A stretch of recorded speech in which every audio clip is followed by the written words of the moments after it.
Let's get into it. It's crime o'clock, yeah, feel that sound.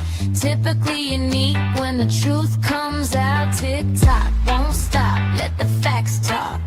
Pull up real close, yeah, it's crime o'clock. Clock, clock, yeah. Typically new, neon signs glow, brick wall behind me. Headlines loud, but they never define me. They rush the story, skip the proof. I slow it down, let it show the truth. Files on deck, read every line. Timestamps matter, so does time. If it don't fit, I don't force the frame. Ask one question, whole story change. No fear my voice, no need to shout. Paper speaks when you read it out. If the math's off, I'll circle twice. Truth ain't loud, but it ain't nice. Yeah. Read it again. It's crime o'clock, yeah. Feel that sound. Typically unique when the truth comes out. Tick tock, won't stop. Let the facts talk. Pull up real close, yeah. It's crime o'clock. It's crime o'clock. Read it again. They sell a narrative if I sell receipts. Courtroom quiet, but the pages speak. Word for word, no added spin. Let it stand, yeah, let that sink in. Screenshot save, timeline's tight. Missing pieces keep me up at night. If they say you're late, I say why. If they say case closed, I say try. No rush here, we do it right. Truth don't bend for the likes of hype. If you came for noise, you in the wrong spot. This is evidence, this is crime o'clock. Clock, clock, clock. Stay with me. This isn't background noise. This is pattern recognition. This is documents. This is crime o'clock. It's crime o'clock, yeah. Feel that sound. Typically unique when the truth comes out. Tick tock, won't stop. Let the facts talk. Say it with me now. Crime o'clock. It's crime o'clock. Typically unique. It's crime o'clock. Yeah. If you're here, you're early. If you're listening, you're paying attention. Show starts now.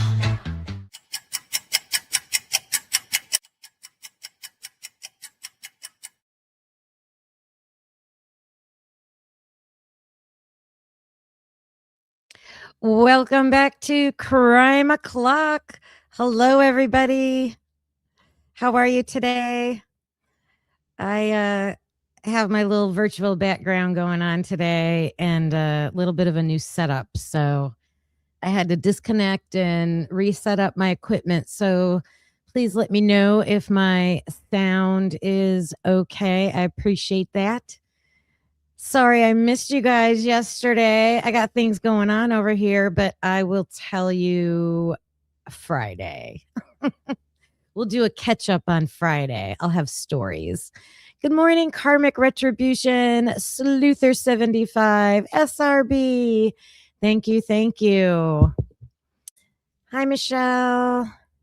Sorry for the time switches. That goes along with my craziness right now. Hi, Ro. Good morning. Good morning. You and I were the sleepyheads the other night. Oh, that was funny. That was funny. Hey, Mike. Hi, Christina. Oh, thank you. Man, my hair's been going through it. It is time to dye it again. Yes, I dye my hair. And it always gets super frizzy around that time. So today is better. Thank gosh. Who else did I just see come in here? Buffalo Chick. Hello. All right, you guys. Hi, Smiling Sleuth. Have you heard of the Melanie Curtin case? Let me know in the chat. Hi, RJ Embry. Hello, hello. Melanie Curtin. I just stumbled upon this case. You can't get enough of it. Oh my goodness. How did I not know about this?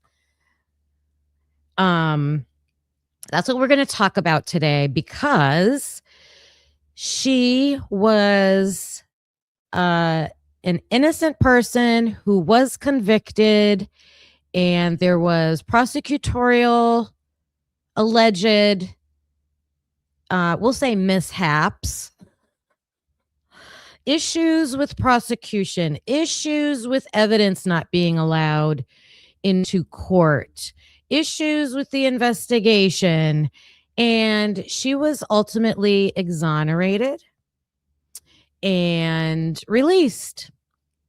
And she was just released in 2024. So this case has like been opened, closed, released, and I just heard about it. So yeah, I wanted to look at it. Carlos and I have been having some heated discussions about the Idaho 4 case. And what did he ask me the other day? Something, we were talking about the like the expert witnesses that come in for the prosecution and the defense. And I was talking about how like it was so bad with the blood spatter and the scene in the Idaho 4 case that the expert witness for the prosecution had to agree with the defense's witness. Like, it's bad when, because, and then we were talking about like, would those expert witnesses not lie, but kind of lie? Like, they're going in to tell, one of them's telling this side of the story and the other one's telling the other side of the story. And, he was just asking me like, what's their stake in the game? And I'm like, they get paid, like they're professionals. They're paid to go do this. And I was glad I said that. I wasn't like 1,000% sure that that was the case, but I assumed like that's like their job. In this case, in the Melanie Curtin case, there is a paid witness, and expert witness, I could not believe she got paid like $13,000 or something like that for her testimony. That's crazy, you guys. So is that a stake? Is that a stake in the game? Yeah, I'll come in and make the evidence say what you want it to say. Like, oh my God, there's so much. There's so much. Thank you for all the compliments, you guys. Thank you. Good live this morning, Skull. It was so funny because I think you were showing a clip when Kane and Dago were talking, and I just joined and they said my name. I was like, uh-oh, have I been summoned? All right, let's get into this case. So Melanie Curtin, she lived in Louisiana. She was going through a divorce, recently divorced this happened in 2020, okay? February of 2020. So she's living her life, getting a divorce. She claimed her husband was abusive. I believe her ex-husband, his name was Justin. She claimed it was an abusive relationship, and I believe he was law enforcement. Hey, Wilson Grand Communications. I still haven't figured out. I can't find where you unblock people. I'll get help on that. Hi, Pretty Much Finland. Okay, so she's single. She is dating, and she had an affair during her marriage. Okay. So let me show you this. I got to show you who the people are that I'm talking about because it's hard to keep it straight. So, okay. So in the bottom right-hand corner is Melanie Curtin. And so, like I said, she had an ex-husband, Jason. Okay. She had 2 boys that she's raising. Okay. The people on the left is Dennis and Cynthia. And I don't know why I drew a blank on their name. I'm like, oh my gosh. I've been doing nothing but listening about this case for like the past 48 hours. But we're going to watch some video clips, a video. I found out an amazing interview with Melanie herself. We're going to hear from Melanie, and she's going to tell us a lot of the details of exactly what happened to her and a lot of the shadiness that went on. Okay.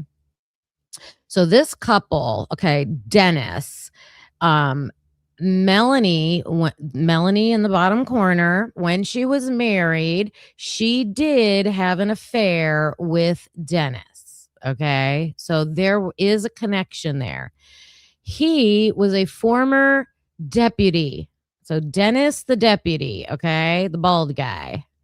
And then his second wife, third wife, might be third wife. This is his wife, Cynthia. Those two are horrible. Horrible. They were brought up on charges in October of 2020. Wait, let me get that. 2014. I'm sorry. October 2014. They are arrested. Skull wants to know someone's fifth wife. Hey, I've heard stories where like there was like husband number 7 or 8. Oh my God. No sister wives. No sister wives. I am not going to talk about the crime that these two committed because it is the worst of the worst. Okay. This guy was a creep. He had video recording devices all over his house. He was a perv. What they were charged with involved pornography. It involved children. It involved, just horrific stuff. Okay. That's all I'm going to say about that. You know why they were charged. This story is about how Melanie down here gets wrapped up in that. Like there was a million ton of evidence against Cynthia and Dennis. Okay. But this story is about how Melanie gets involved with that. Okay. So let me see if and just like in a nutshell, she gets arrested. She gets convicted to life in prison with no appeals. I don't know if there was no parole, but she wasn't supposed to have any appeals, but she appealed anyways. So when we think about Brian Koberger, obviously there's ways around that. Okay. She ended up getting released, like I said, in April 2024. So she's going to explain what happened to her in October of 2014. Those two monsters on the screen, the man and the woman, they're arrested. Okay. In February of 2020. So from, what did I say, October, November, December, January, February, like 4 months later, they're coming after Melanie. Okay. They're coming after Melanie. And she gets a phone call and they're like, hey, this is the police and we need you to come in for an interview. And we want to talk to you. And she was a busy woman. I believe she was not living in Louisiana. I believe she was living in South Carolina, I think, for her job. But she was going back and forth, like, because of her kids and all this stuff. So it wasn't easy for her to just like, okay, I'll come in tomorrow. She had to she was a busy woman. I don't know what her career was. It might have been real estate. I didn't do a deep dive on that, but I think that's what it might have been. She has to work this out. Okay, you guys want to talk? What do you want to talk? They would not tell her. We just need to talk to you. So,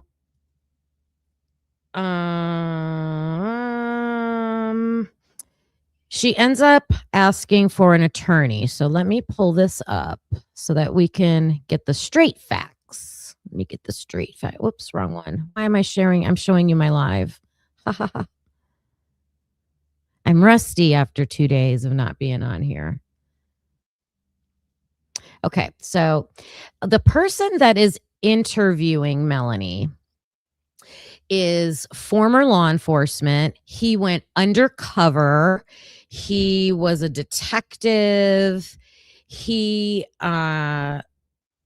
worked in Secret Service. He did Secret Service detail for 2 presidents, and also a couple people who ran for president.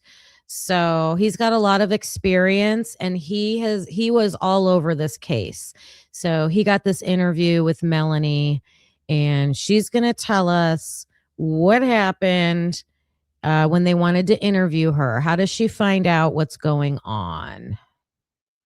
For the weekend when you return, and we'll go see them on Monday. Okay.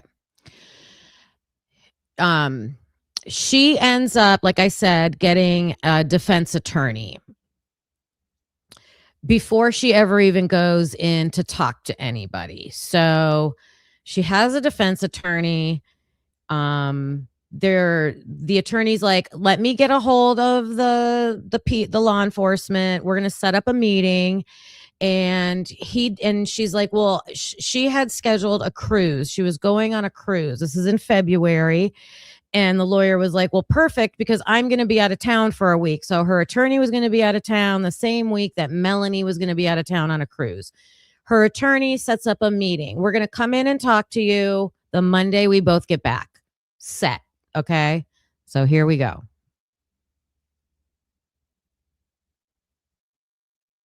Ship, didn't know anything was going on. That Friday evening, I was on the cruise, and my attorney called. He left me a message, and we had some text communication. He said, we're all good to go. Look forward to seeing you on Monday.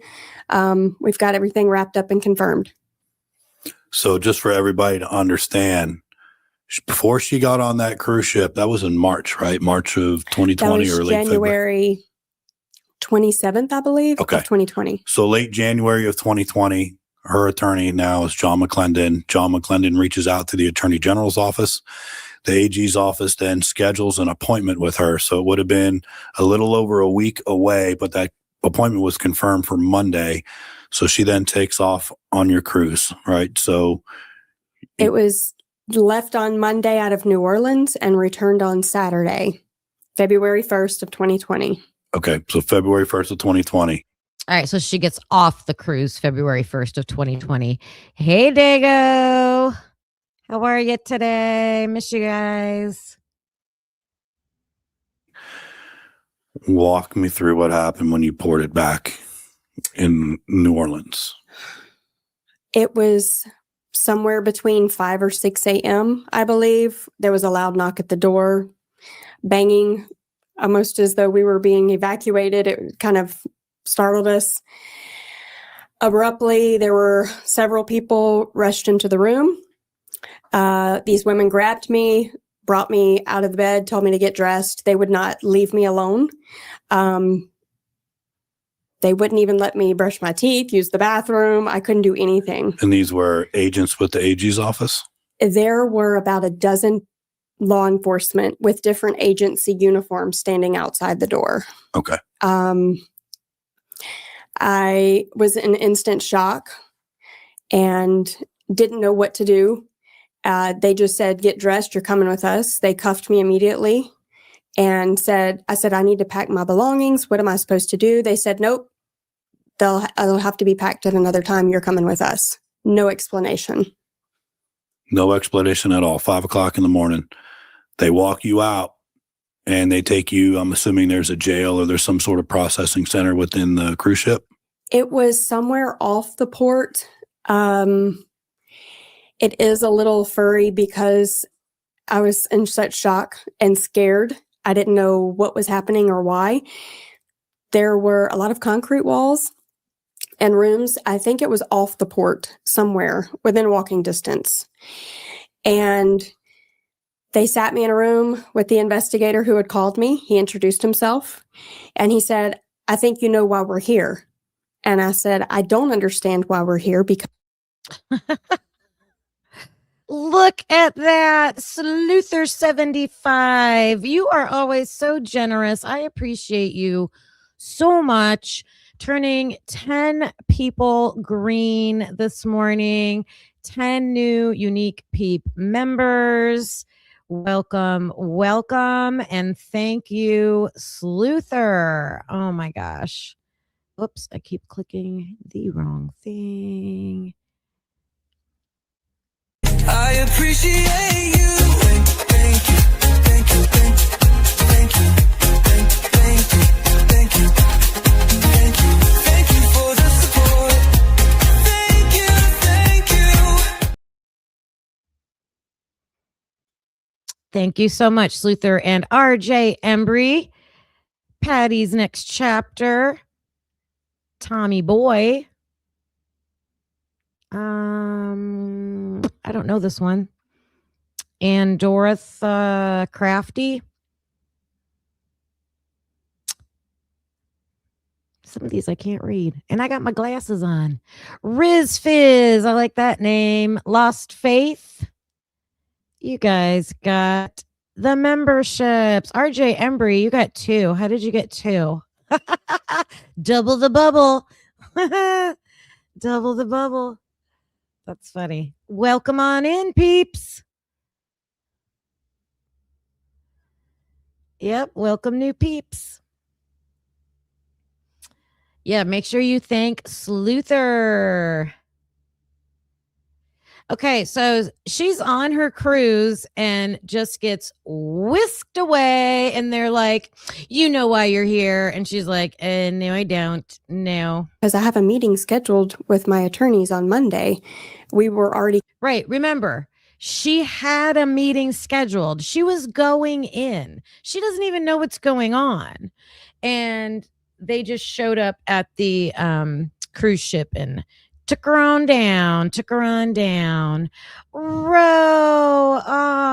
Thank you. Thank you. One towards our goal. Clock it. So I gotta say thank you. Thank you. Clock it.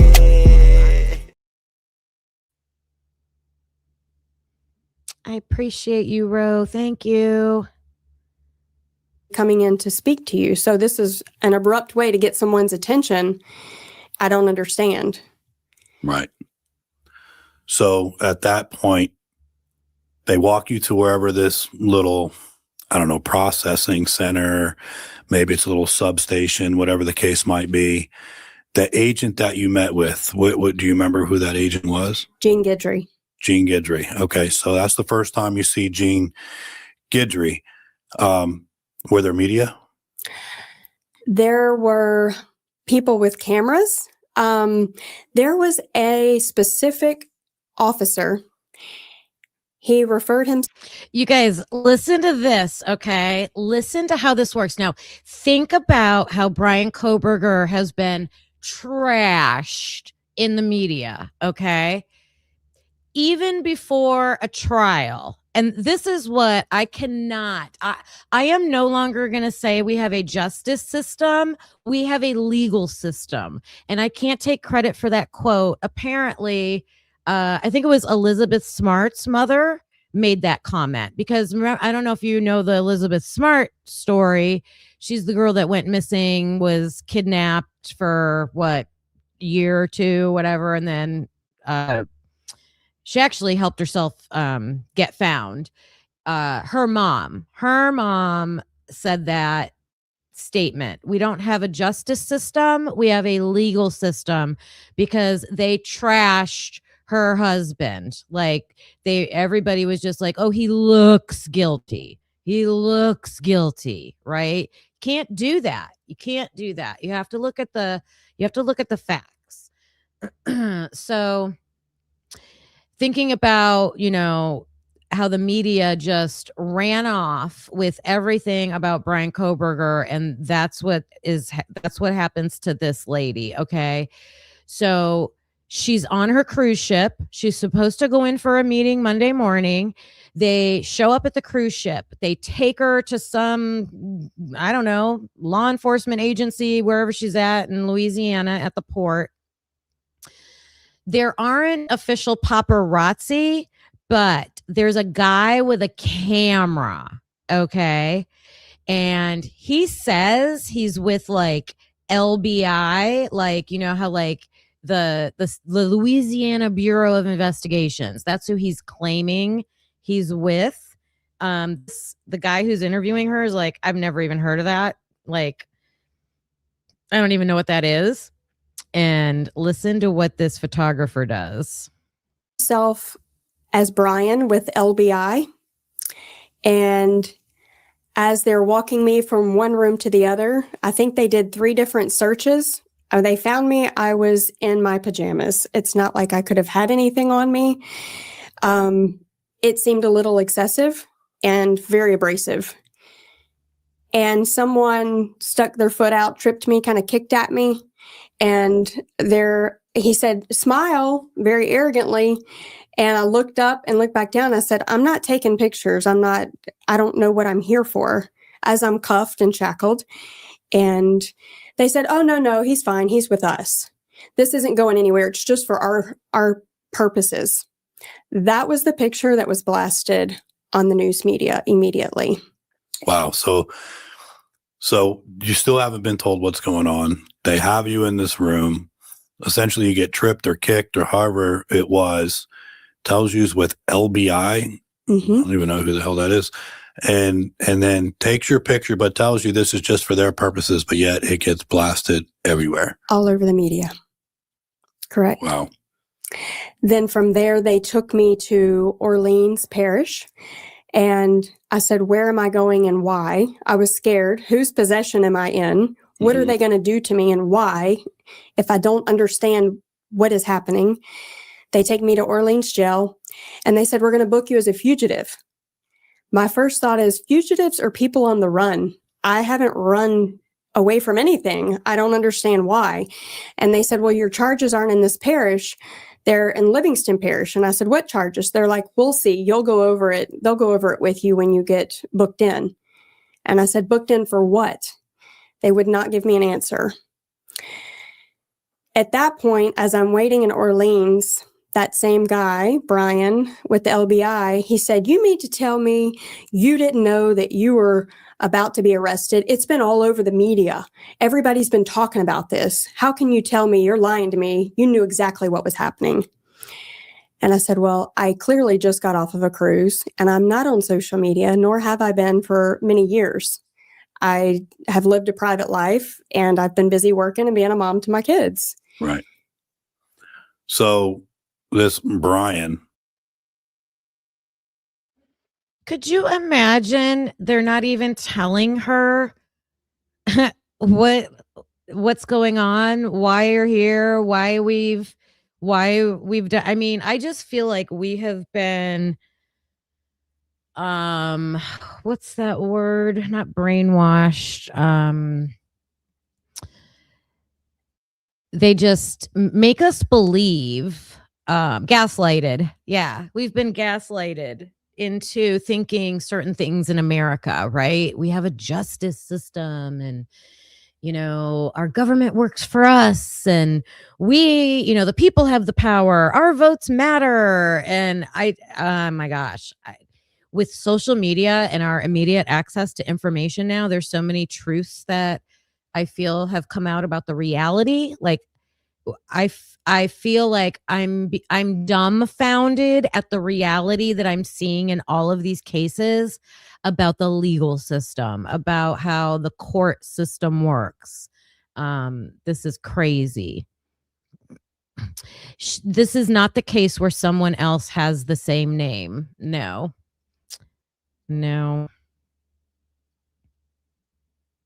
From LBI is showing up multiple That's crazy though, Ro. I got to find out what that is. times now, besides just taking your photo. But I want to set the stage for everybody because and correct me if I'm wrong, but what Melanie is referring to when talking about you had no idea that you were going to be getting arrested was referring to the fact that, as put out, and what Brian is clearly making notable there, is that she was the third person involved with Denny and Cynthia Perkins. That's what was in the media at that time. So that would mean that everyone is thinking that Melanie Curtin is now tied in with the children. Am I right on that? Correct. So there it is, this Brian, which I don't even know if that's really his name, right? With an agency, I don't even know who the hell LBI is, but is now telling you that you had no idea that you were tied into this in some sort of way with all the media, which is clearly the third person involved with Denny and Cynthia Perkins, because that was out for a few weeks from what I remember, which is obviously very researchable as well. And so they book you. When do they tell you of your charges? It wasn't even there in Orleans Parish. They just said, we're booking you as a fugitive. And then they're going to transport you to the parish where the charges are.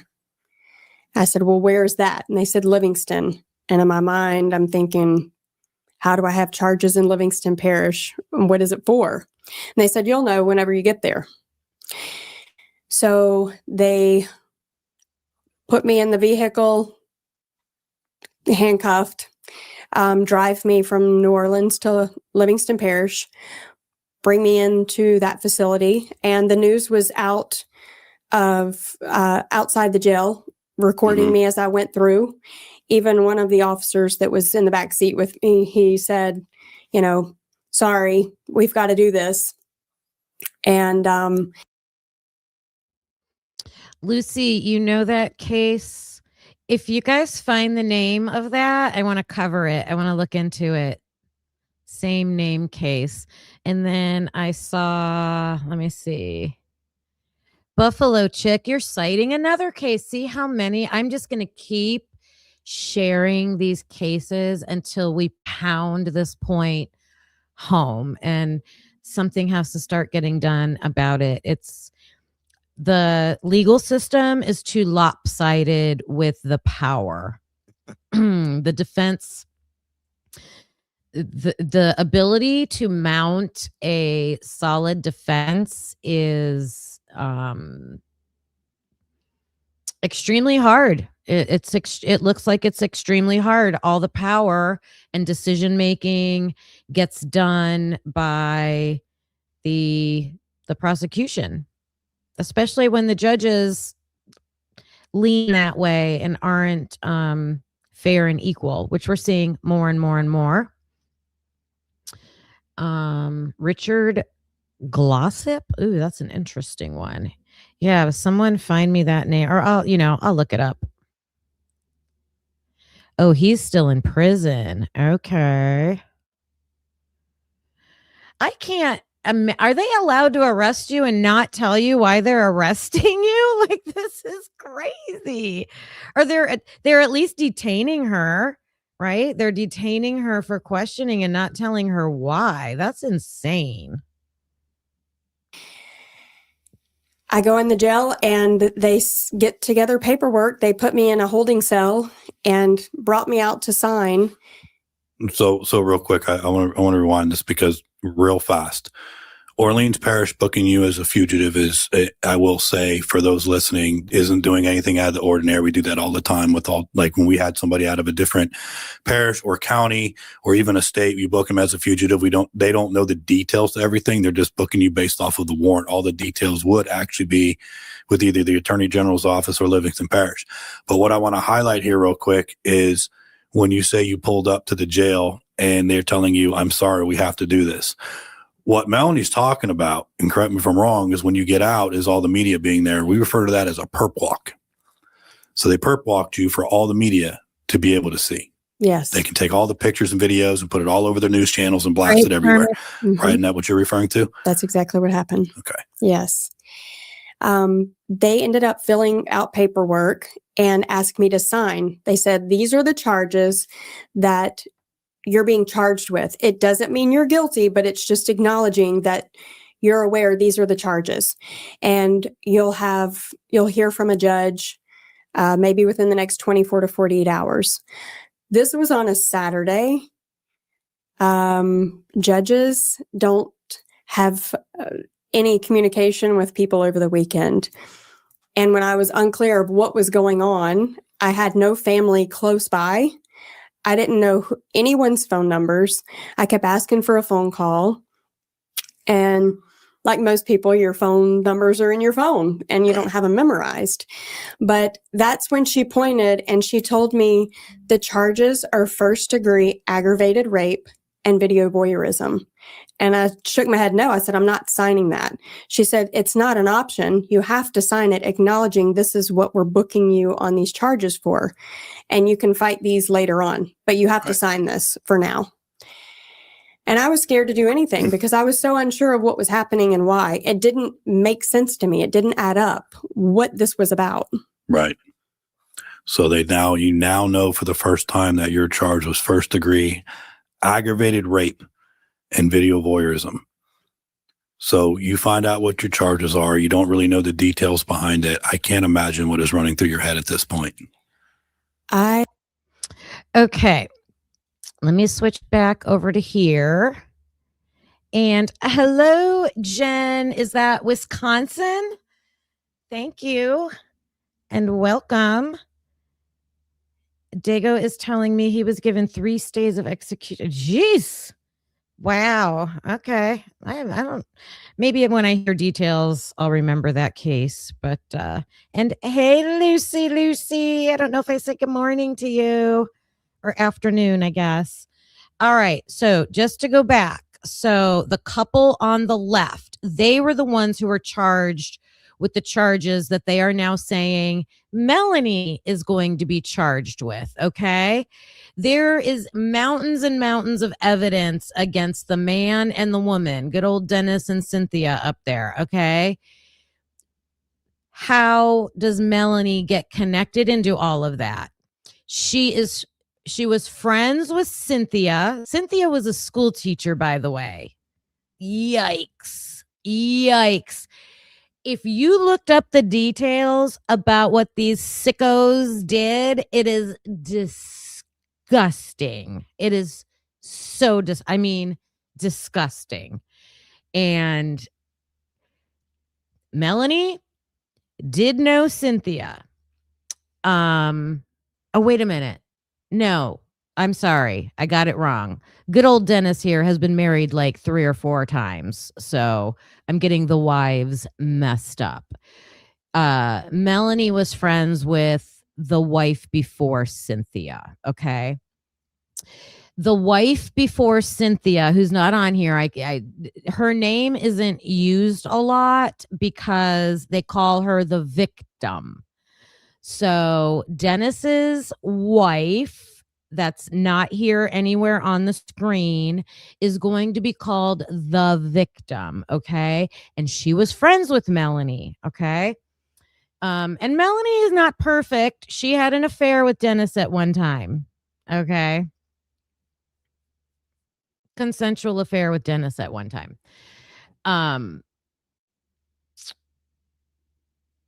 Those two get arrested and a video comes up. So there's this video that's in evidence. The video ties Melanie into an event. Okay. Now remember, there's going to be, this video has a situation with adults in, we'll say, compromising positions or activity. We'll say activity, and there's 3 of them.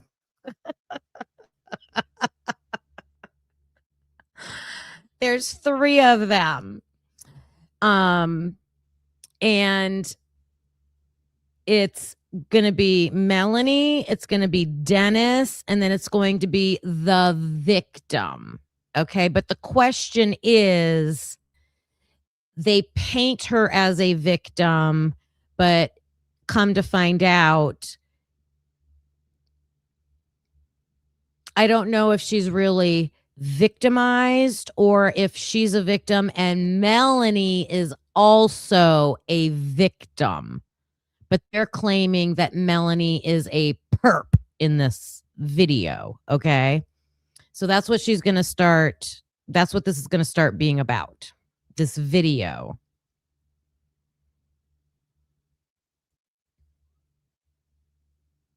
I was completely terrified of how does this happen and where did this come from?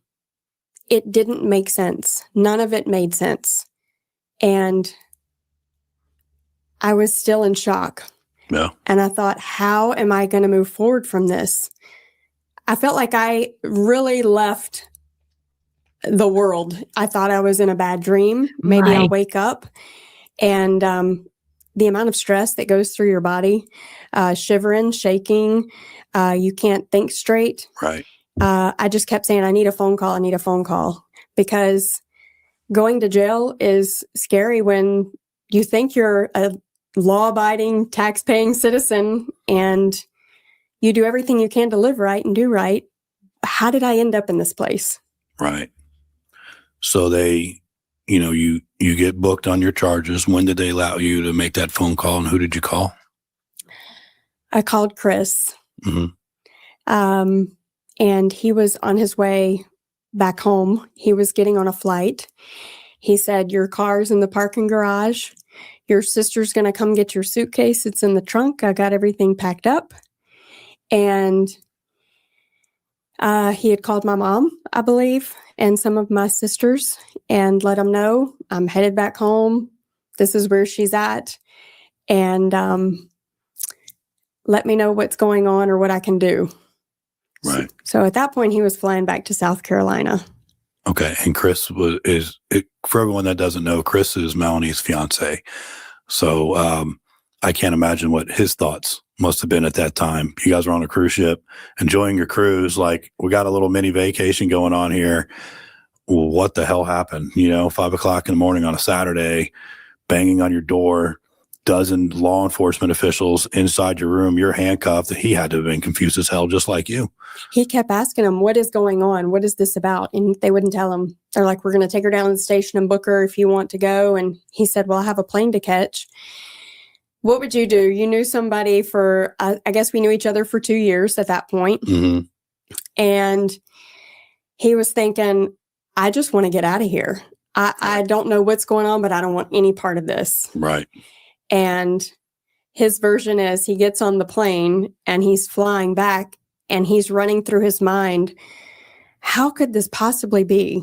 If this is the person I know, what in the world is happening? And Right. what are they going to do to her? What's happening? Right. And at that point, he said, I have to see this through. I'm not going to leave her side. Knowing who she is, Right. it would be wrong for me to just leave her. Yeah. Yeah. I mean, he knew who you were. He knew Mhm. you weren't a criminal. I mean, I think that's pretty obvious to a lot of people, but he definitely knew you weren't a criminal. So you get booked, you make your phone call, you spend the weekend at Livingston Parish Jail. Monday comes. I'm assuming it was Monday that was your arraignment. So you get to Mhm. see the judge for the first time. It was a phone call. Yes. Okay. It was the judge, I think it was Judge Johnson, and he retired shortly after that. He read the charges and he said, do you understand these? I said, no, I don't understand why I'm being charged with this. And he said, you don't necessarily have to understand them, but I have to read these charges to you, and you have to accept knowledge that this is being pressed against you, and you can Right. fight this in court. He said, but you need to seek legal counsel. And I said, well, I thought I had legal counsel. Right. And they, the attorneys and my family were getting together trying to figure out what's going to happen from here. And the judge at that point set the bond. I believe it was $350,000. $350,000, pretty high bond. Yes. It's a lot of money. Now knowing there are people with murder charges that don't even come close to that. It's insane to me. Yes. So $350,000 bond. You're All right. I'm wondering if like that whole scenario right there played out the way that it like is that legal the way it played out? Like they just wanted her to come in for questioning. I don't know if they have that video. She had an attorney. I just feel like they you know how they'll like maybe it was legal what they did, but they just skirt around, cheat their way around to do things, so that they can just get her in there, get her in front of a judge, boom, boom, boom. We're arresting you and $350,000 bond. So her poor family, and let me tell you, she said sisters. I don't know how many sisters she has, but she has one that is like, she's probably the oldest. I'm probably the oldest sister, man. She just, I think this guy describes her as her guardian angel. Like she just had her back. But her family came through. They posted the bond. And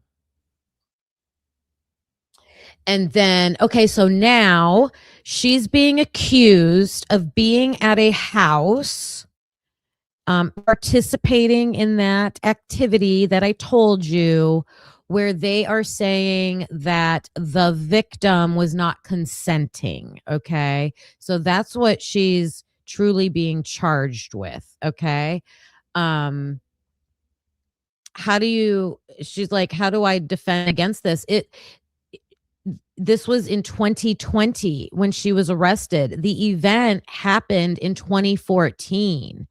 Like, how do you go back 5 years and try to remember, like, was I there? What, trying to remember things, trying to come up with an alibi, trying to just have a defense for yourself, right?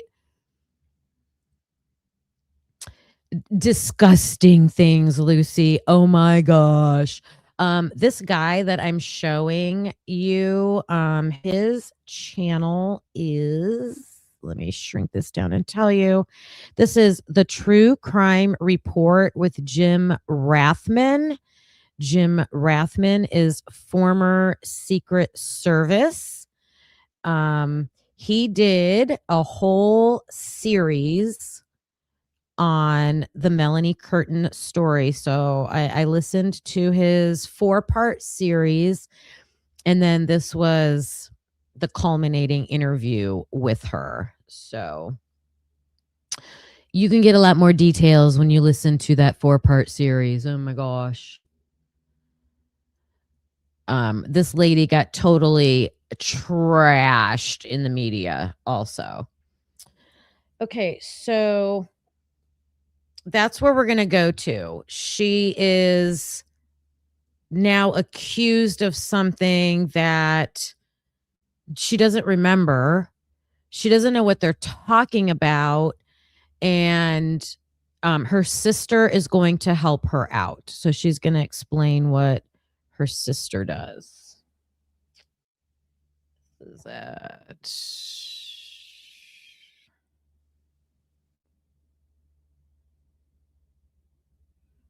somewhere around women, right? But instead, you just became a defendant. It's almost as if they went into this with just complete blinders on, and it was like, I need to throw something at the wall to see what sticks, because we need to use this later on to try to get Denny and Cynthia. That's about the only damn thing that can make sense. Yeah. So did you catch that? He's like, they really don't have anything against her. They're just using her to get at the Denny and Cynthia, whose photo I showed you. Like, those are the two people they really want. And for some reason, I think it has to do with her ex-husband also, because he wasn't mentally stable. He had substance issues. She claimed it was abusive, a lot of issues going on there. So, and if he was involved or knew the police officers, I could see something like that happening. Yes. It seems as though now looking back, how things unraveled, that's exactly what happened. I mean, we'll all get we're going to get into those details, but I've been involved with so many investigations in my day.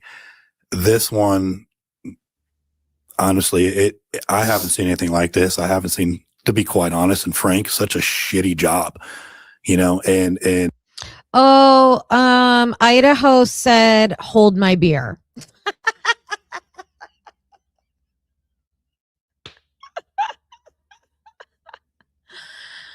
I can make myself laugh. He said he hasn't seen such a shitty job. Hello, Musco. I want to say hi, Susie Little B. Hello, hello. And hello to Glenn, if I did not say hi to you. He hasn't seen such a shitty job. I mean, this is just terrible from the start. But let's continue on. So you find out a video from 2014. You're racking your brain. It's pretty, I honestly, God, couldn't tell you what I did last week. Like if you say, what did you do on Monday last week? I have no clue. Didn't know. Right? Yeah. So you're trying to rack your brain to go back 5 years, 6 years. I mean, that is a long time. So now they tell you it's, it's from 2014. You're asking your family, you're looking through your cell phones, you're doing everything. When did you end up figuring it out?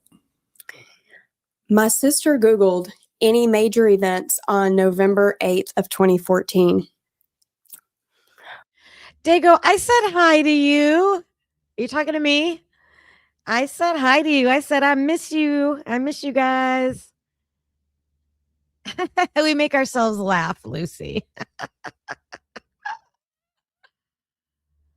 Uh-oh, your electric keeps going off and on. That's not good. She said that was when LSU and Alabama played. Where did you go to watch the game? What events can you remember from that? Because we all know LSU Alabama games are huge. Yeah. And if we weren't watching it at the house, we would go somewhere and watch it. And I said, I'm not really sure. But I know I got sick one year. We were at someone's house and I thought it was something that I ate. I got sick. And that night I went to the ER. And she said, when was it? And I said, I have no idea. I don't even know how to figure out when it was. She said, well, if you went to the ER, why don't you request your medical records? Mm-hmm. That's what I did. I filled it out. It took a week or two to get them back. I opened the mail and saw my medical records, and it was the exact same date. Wow. And I thought, this is very crazy, and it's connecting dots I never knew existed or that it needed to be connected. My first thought was, I'm calling my attorney. This would answer all the questions that everyone has. Right. Okay, so let's think about this. She's accused of being involved in that 3-person event that night that's on video and that there's a victim 5 years before. How in the world do you remember where you were on a certain night 5 years before? Miraculously, she finds out I was in the emergency room that night. Hello. Do you think the two are going to be connected? Is it possible that what happened at that house sent her to the emergency room? Like, logical conclusion, right? They don't look at it that way. The prosecution won't look at it that way. Wait till you, I mean, this is so infuriating. And it would have been, the arrest was in February. This would have been probably April. This was when COVID, was widespread everywhere. A lot of places were shut down. Mm-hmm. But I kept asking my attorney, can we please go talk to them? Can I please talk to the investigators? Like, they have the wrong person. I don't understand why this is happening. I want to talk to my kids. I'm missing all these special events. And when I called him and told him, he said, you've got to be kidding me. He said, this is great. Right. It's almost like this is this changes This everything. It's the explains it. game changer. Yes. He finally, the investigators at the AG's office agreed to a meeting, but it wasn't until May 22nd of 2020. Okay. So from February to May, I've missed both of my children's birthdays, missed Mother's Day, no communication, could not speak with them. I was on the family court side fighting at that point to file court filings to try to get visitation back to see my children. And they only allowed supervised visitation with my children because they said, based off of these charges, and it's been several months since you've seen your children, you have to have supervised visitation. It was ridiculous. It just keeps getting worse. It was piling up. Each month, it was something more unbelievable that would happen. So they agreed to a meeting May 22nd of 2020. That was also the next day I was able to have the first supervised visit with my boys. I made both of them a birthday cake, each one they liked.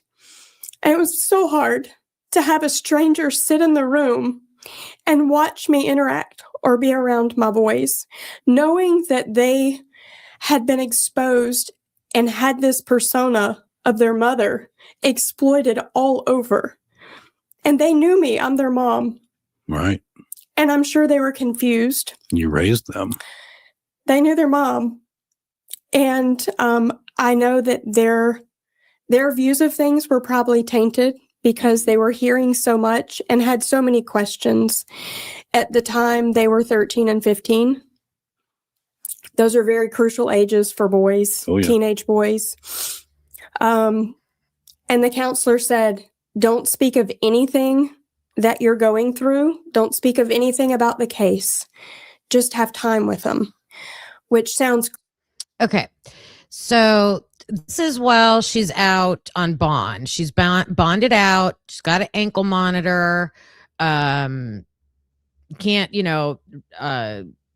supervised visitation with her boys. Like, she is going through it. But now she has this evidence that shows she was at the hospital. So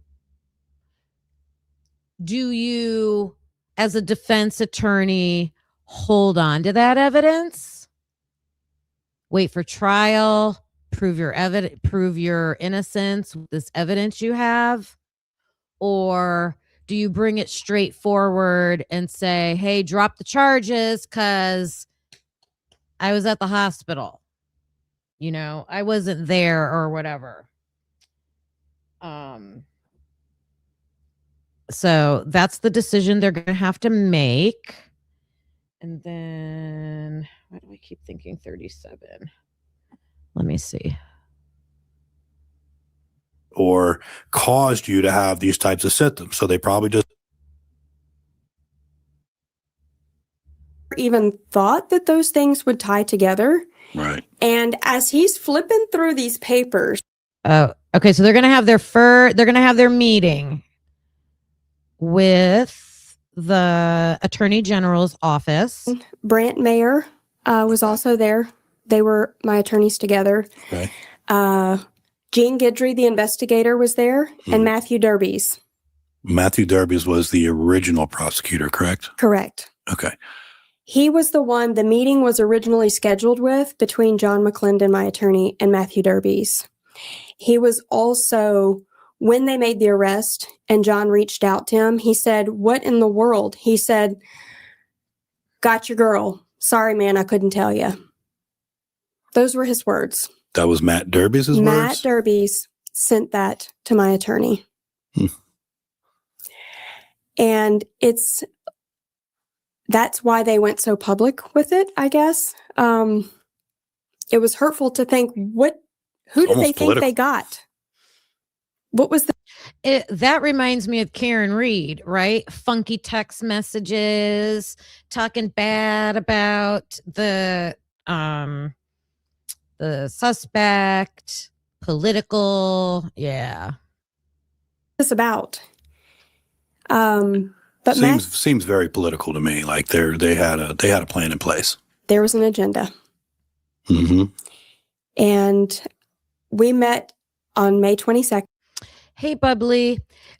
This woman is Melanie Curtin, and she was convicted of a crime she did not commit. And there's a lot of prosecutorial, I called them mishaps, behaviors, issues with her case, with evidence, not allowing evidence, and also the way the court system played out, not letting evidence, exculpatory evidence, not letting it in, just like what happened with all the hearings that we saw with Brian Koberger.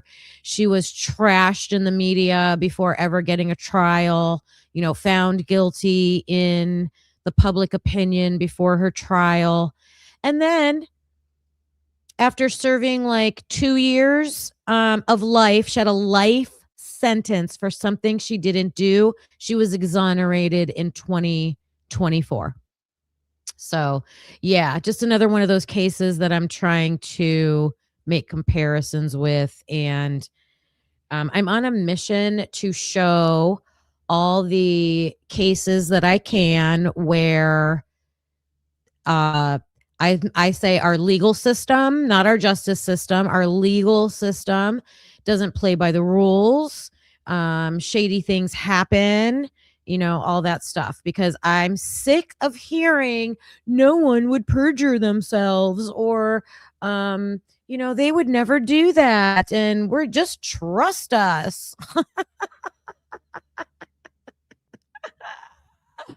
You're welcome. You're welcome.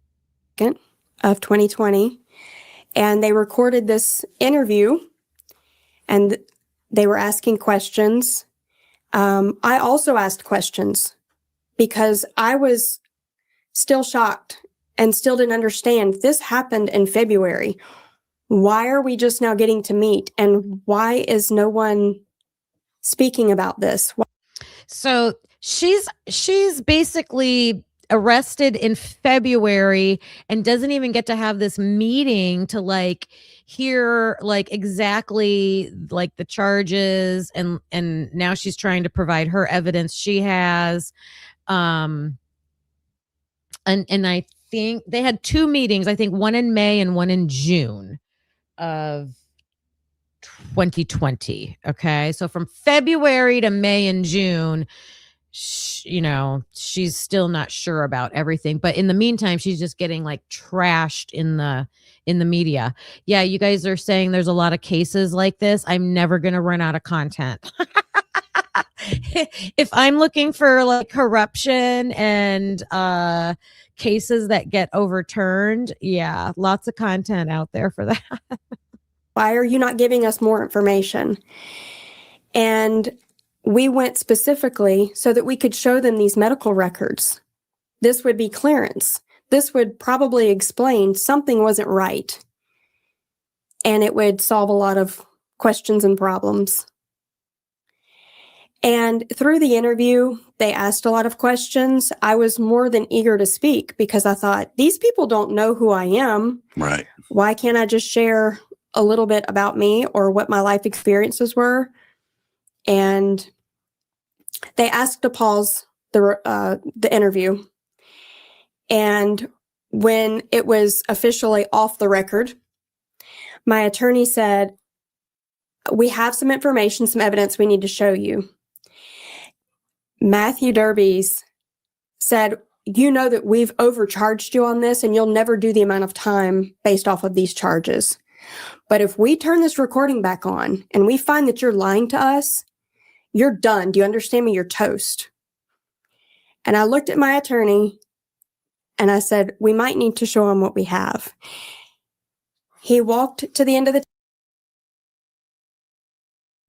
Think about being off the record and the interviews that we've been watching with the Idaho 4 case. And there's so many redactions. It would be hard to tell if there's like clips of interviews being stopped and started again. Off the record, I would be like, nothing, because, off the record, we're going to threaten you, right? They said, we're overcharging you.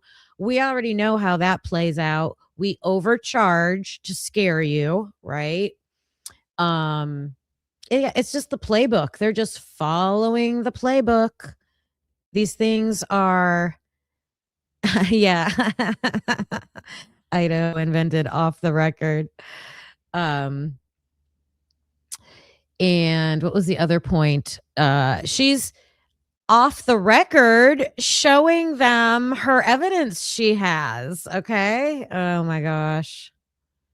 Table, showed Matthew Derby's these records. He's thumbing through it like this. And he said, "You've got to be kidding me. Where did you find this?" He said, "Well, she requested her medical records." He explained to him she went to a football game. She started to not feel well, and she thought it was something she ate. So she drove herself to the emergency room. Her husband and her kids were with her, and they gave her some medication. He said, "Well, there's no drug records in her. They drew her blood, but they didn't see if anything was in her system." He said, "Well, she didn't do drugs." And she answered the question, "No." So I assumed they didn't figure it was necessary. There were some female issues that were reported on there. And I never even thought that those things would tie together. Right. And as he's flipping through these papers so arrogantly, he tossed them and said, "Must be her lucky day. But it's not up to me. It's up to the 7th floor." Okay. So, how much did she help her case by being so vocal? Should Koberger be as vocal? Should Koberger be as vocal as her? Would it help his case? Okay. She got trashed in the public media. She was hiding. She was not speaking out. She was presenting evidence. She was trying to present evidence to show the prosecution, like, hey, drop these charges. Just trying to get the charges dropped because, I was at the hospital. And you're saying I participated in this thing that has a victim the same night that after I spent time in that house, I ended up at the emergency room. And now looking back, because I wasn't feeling good, that's why I went to the emergency room. I think I was drugged. I think I was drugged at that house, but now I can't prove it because it was 5 years ago. And I didn't do drugs, so they didn't do a drug test. Yeah, that's where we're at in this case. So I don't think it's about when you speak out, you're damned if you do and damned if you don't, right? And I didn't know who was on the 7th floor, but I found out at the time the Attorney General in 2020 was Jeff Landry. So he said, "I'm going to have to take this to the higher ups." They asked me to leave the room. They had a few words, and the interview was done at that point. He said, "We'll have to come back and finish another day."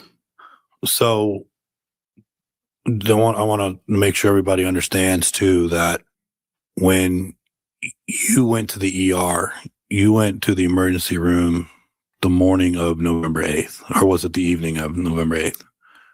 The evening of. Evening of November 8th, right? So you go to the ER, and I have some medical background too, so I can at least explain to this a little bit. But they're gonna.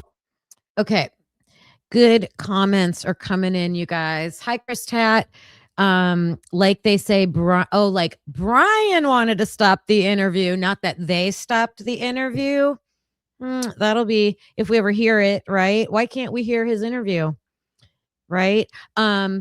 The couple, the nasty couple that really is responsible for the atrocious crimes here in this case that I'm talking about. His interview is audio and it's on the internet. I listened to it this morning. Like, it's released. And that was a case from, I don't know when they actually went to trial, 2021, I believe. 2021. Ann Taylor should have held a press conference. I agree. Carlos says that too. I think there's reasons she's not, though. I think there's reasons she's not. But it would have been nice to say something. Like, say something. Say, like, more to come, or this isn't over yet, or we're going to keep fighting, or things just didn't turn out the way that we thought they were. This case took a huge turn. Say something.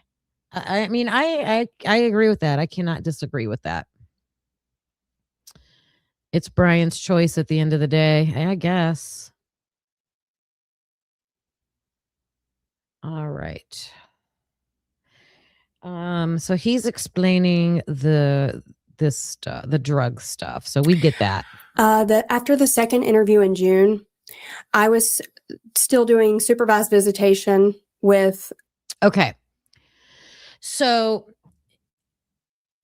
they have that second interview in June, and he just asked her. So from June until, I thought it was the following April, but it might have been the next November. Whatever the timeline was, it was many months.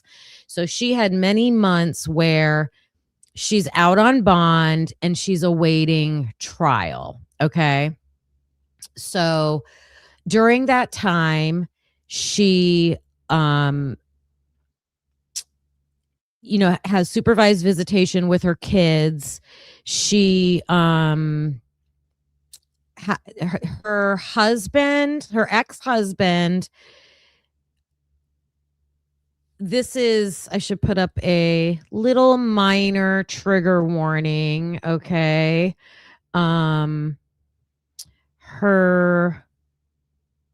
Remember, her ex-husband had a lot of issues, chemical, drug dependency, mental health issues, and he actually was starting to like turn things around, and it just got super stressful for him, the whole situation. Not only his own recovery, but like helping his children who are now traumatized because of what went on with their mom. And it sounded like he was trying to be more supportive of her. But whatever happened, her ex-husband ended up taking his own life, and her kids were there. And I mean, it's just a tragedy upon a tragedy for that to happen to those poor kids. I mean, they're already going through horrible, nasty things were being said about their mother. They're having to deal with that in the public, going to school. Then their father does this. So I think it was the dad's family went after custody of the boys, and Melanie here, she fought. She wanted custody. The boys went in front of a judge and said, "We want to live with our mom." And so after the boys said that, because they were old enough, they were like, I want to say around 15. They were like 2 years apart. So either 15, 17, 15, 13, something like that. The boys said, "We want to live with our mom," but the judge said, "Nope, 50-50 custody." So they gave 50-50 custody to, I think, an aunt and uncle on the dad's side, and then half custody to the mom. So once that happens, she is managing all of that, making time to have the boys, and that takes us up to trial. Okay, so the trial's gonna start.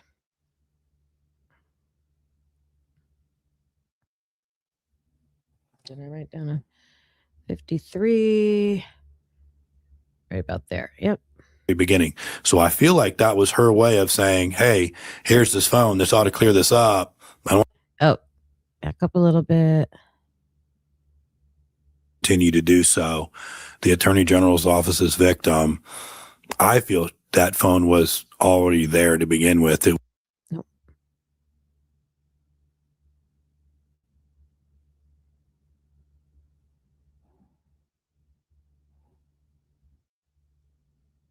Sorry, I No. wrote down the wrong time. It got, when bad went to worse, you think, how much more can we take from this? Right. So that's what happened between June and when trial started. January of 2021, I ended up getting full custody back of the boys. And lo and behold, we're getting ready to go to trial in May.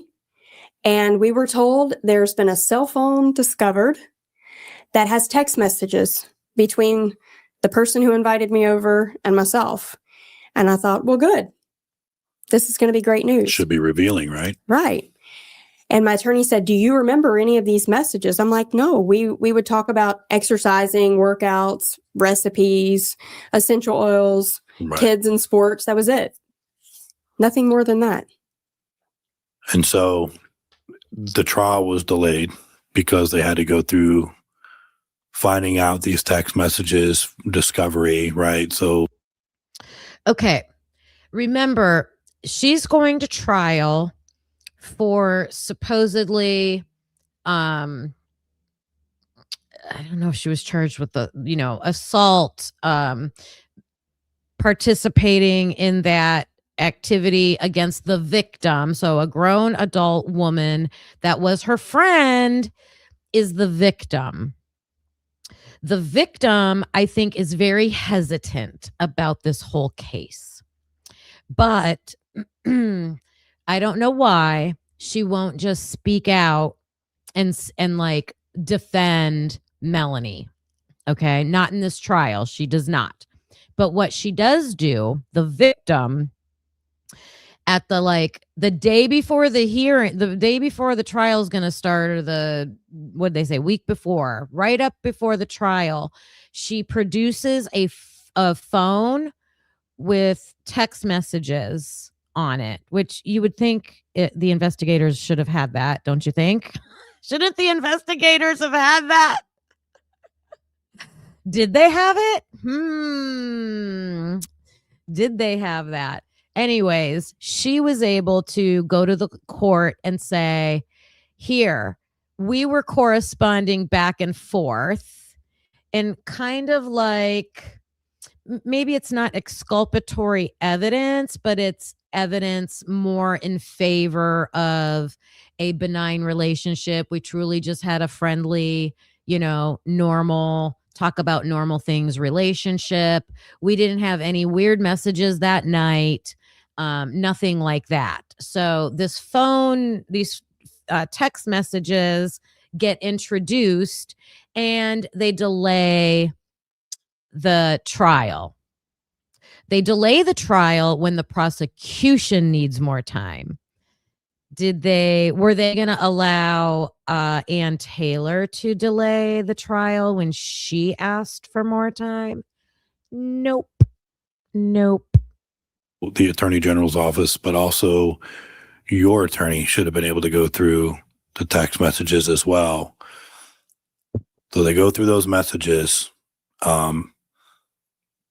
I personally, and this is my personal opinion, feel like that cell phone appeared during spring cleaning The day before trial. because Yeah, I before. feel like that was, I've always referred to her as the victim, so I'm going to continue to do so.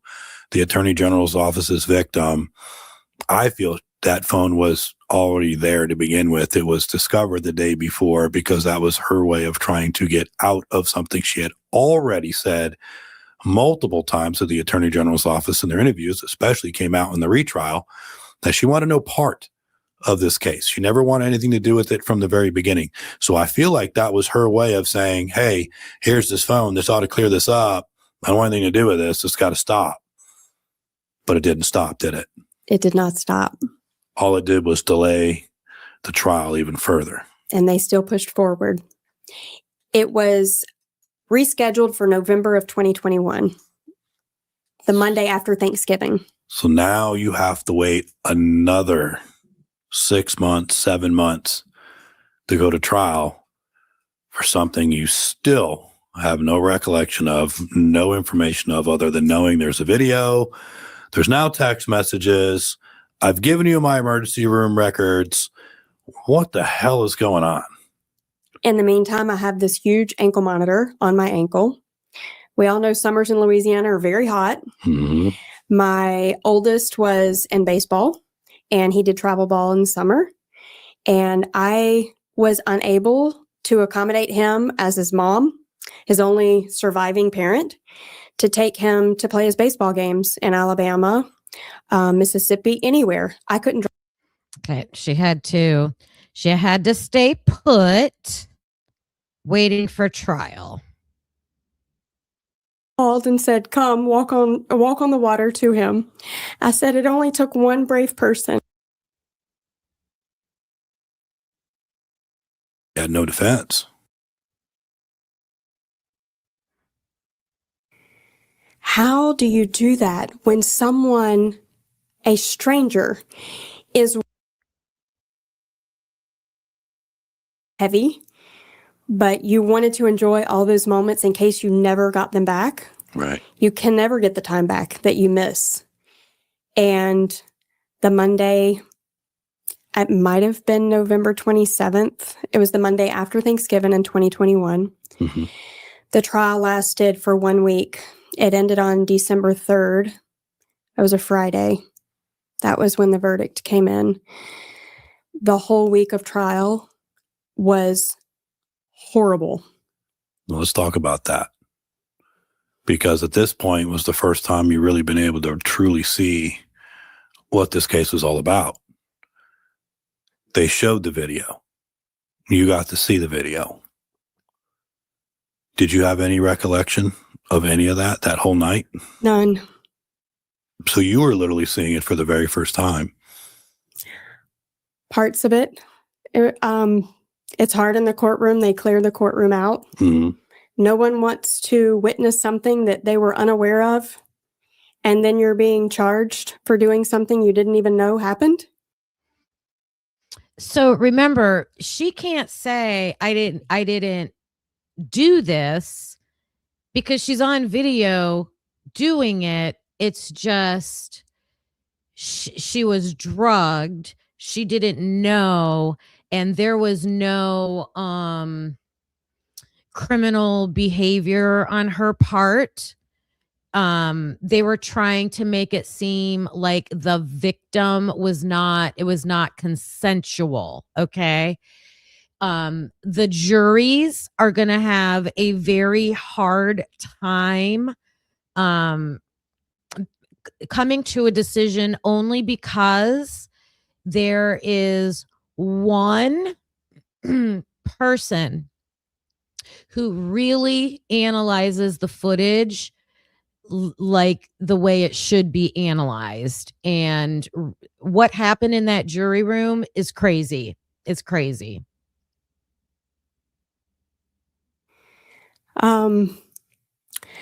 The things that Barry and Erica would say, getting up there speaking to the jurors about me, were absolutely wrong. They didn't know me as a human, and I had never been in the court system. I had never experienced anything pertaining to courtrooms or cases or law. I just lived a normal life. Right. And to think I was coached, don't make this face, don't make that face. Make sure that you don't look here, don't look there. How? Oh, and even when you do that, like with Brian Koberger, right? He just stayed stoic, especially at the sentencing and the victim impact statements. And your attorneys can advise you of all those things, but you're still going to get You're going to get slaughtered in the media no matter what you do, right? Right, RJ Embry, the lawsuits you'd be filing? No, this is not about a murder. This is about I'm trying to tread lightly with the topic. I know you said you were going to rewind, so yeah, no, she's involved. She's it's sexual crimes, and the main people are a couple that truly were guilty and have a mountain of evidence against them. And I do describe all that back in the beginning. And she was she knew those people, okay? But she's really also a victim. So right, I saw the comment, like, if you are drugged with like GHB or any of those types of drugs, you don't remember, right? Like, you don't remember what happened. So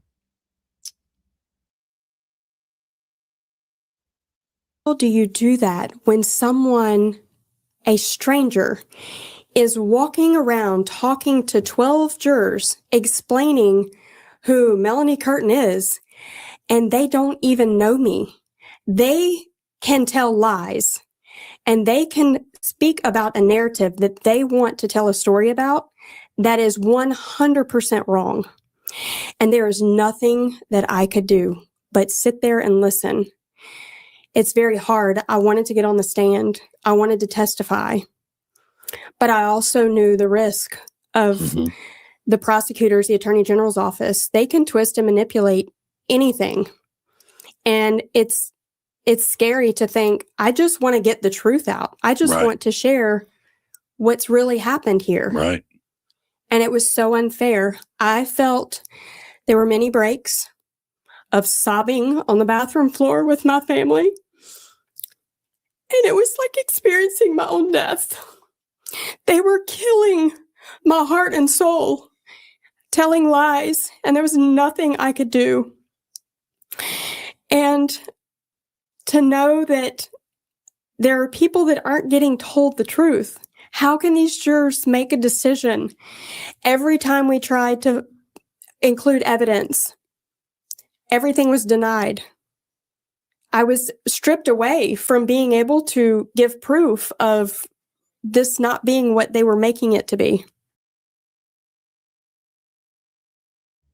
boom, right there, right there. Why do we have to deny the entry of evidence? Why do they do that? Is it because, well, we can only have so much evidence? If it's about the amount of evidence, put a number. So, okay, prosecutors and defense, you can each have 100 pieces of evidence. Pick which ones you want. I mean, what do we got to do, you guys? This is not in Idaho. This is in Louisiana. Okay, this is in Louisiana. She was in, because I am just pointing out our whole entire legal system. Oh God, I want to use the F word so bad.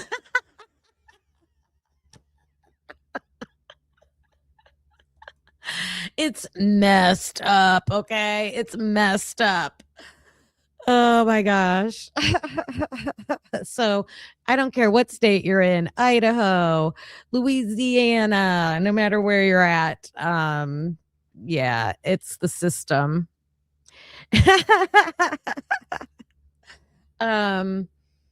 Why do they have to deny evidence being allowed in, like, you can't put that into evidence? Why not?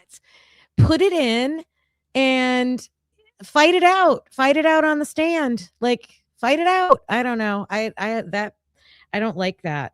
That's one of those things that the judge is being able to control. And we saw it in the Idaho 4 case. Like, you know, can't let that Cy be heard. Can't do that. Don't want to hear that. Can't have a Franks hearing. You know, all of that stuff. You got it, Jessie Lynn, right there. We'll put it up there. If I really wanted to say it, I would, but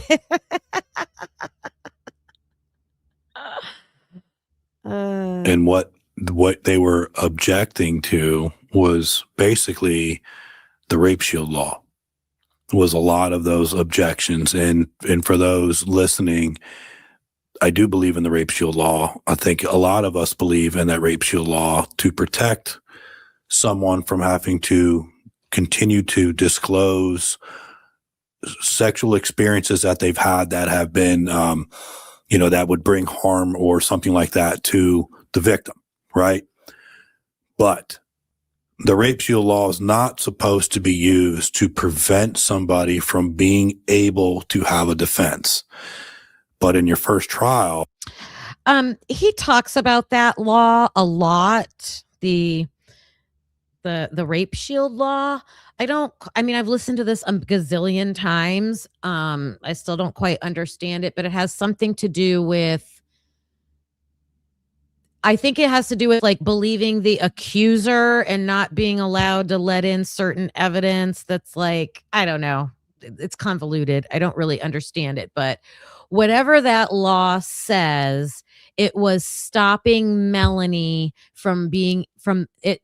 The judge, this is where, so Lucy, when you said this is the problem, okay, the judge, they can always find a way to cite a law or cite a policy to use it the way they want to use it, right? They can stretch it either way. If they want to be more lenient, they could go towards the lenient side. If they want to be stricter, they can go towards the stricter side. They'll find some kind of law to cite, and that's what they did here. And they said, well, because of this law, you can't enter that evidence. You can't enter that evidence. So that's what happened to her. that's what happened because everything your attorney was objecting to was overruled and denied. So you literally just got, you really had no defense. You were just exposed. And you have the Attorney General's office speaking about you, saying things about you, which, as you're telling me, was completely false and completely. So think about Brian Kohberger. Really no defense, right? Because I don't think the evidence he needed to say where he was discoverable. Like I don't think that got discovered till after, right? Till after the plea deal or something like that. I could be wrong about that. Here, Melanie here, she had the evidence. She had it. She had medical records showing, I went to the emergency room with symptoms just like being drugged, even though the doctors did not test for those substances. I still had the symptoms just like that. I don't remember anything about that night. And, it's just a coincidence that happened on the same night that you're saying I did this. So they wouldn't allow that evidence in. They wouldn't allow that evidence in. Then the victim herself tried to help her and say, here's some text messages. Now, I never got the details on exactly why these text messages might have been helping Melanie, but they wouldn't let those in. Oh my God, I want to rip my hair out. Just let it in. Why are we not allowing? Because that's the title I put on this video. We will win at any cost. We will win, prosecutors, at any cost. Really not true. It was just for their narrative.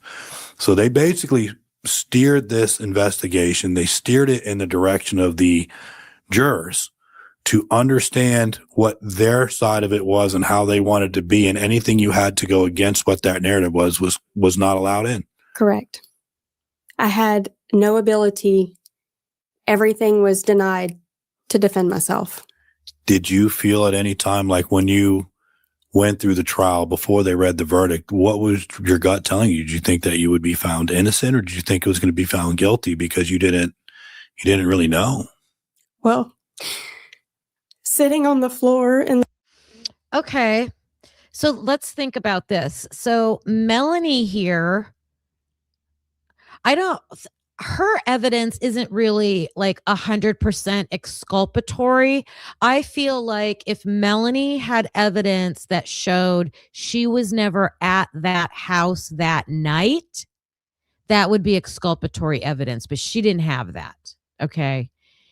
She has a defense saying, I didn't attack anybody. I was out of my mind, no memory, didn't know what I was doing. I'm basically a victim as well. That was her defense. Brian Koberger, I thought if this statement is true, if Cy Ray did have the timing advance data the whole time, and it's exculpatory. So if it's, hey, Brian was over in a park somewhere the whole night, there's a 100% chance he could not have committed this crime. Then why didn't they produce that to drop the charges?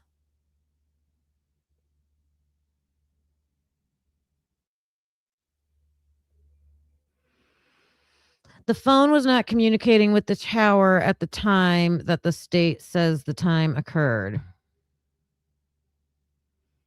Right. Can you answer my question, Lucy? Why not produce the information to get the charges dropped if he wasn't there?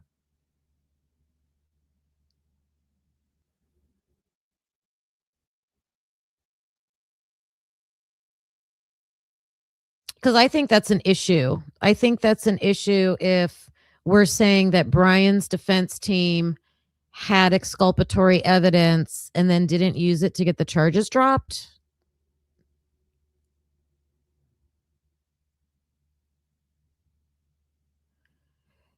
So then there's no importance to that timing advance data because his phone's not connected. So Cy Ray can't prove he was at Wawa Park.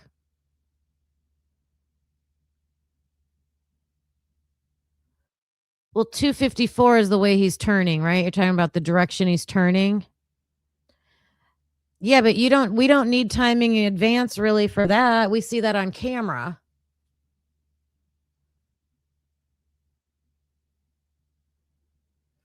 Uh-oh. I don't know, you guys. I thought Cy Ray was going to be the one that came through. If he's not, I don't know.